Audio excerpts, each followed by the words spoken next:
àpapọ̀ ìjọ mùsùlùmí ti ìlú àjáwẹ̀rẹ̀ àti tìlú ìṣẹ̀dẹ̀ ti láǹfààní àti sàmì sí ayẹyẹ ọdún eléyìí tí ń ṣe ọdún ìtúnu àwẹ̀ ọdún 2025 lásìkò tí imam ibrahim olúkúnlé ti ń ṣe imam central ti ìlú àjáwẹ̀rẹ̀ ń sọ̀rọ̀ ó rọ gbogbo àwọn ìjọ mùsùlùmí tó kírun lẹ́yìn ẹ̀ láti rí i pé wọ́n tẹ̀lé àwọn ìlànà tó tó àti ètò yẹ lórí àti máma sọ̀rọ̀ ẹ̀yìn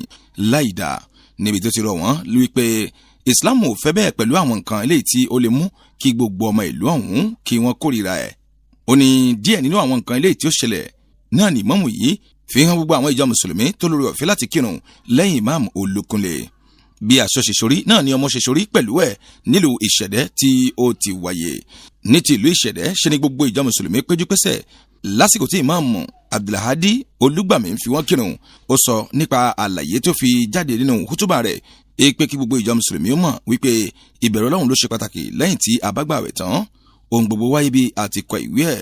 níbi tí gbogbo ìjọ mùsùlùmí tó wà ń bẹ̀ ti láǹfààní láti fètígbéyàwó ọ̀rọ̀ ní gbọ̀ngàn mọ́sálásí ti ìlú ìṣẹ̀dẹ̀ eléyìí tó ti wáyé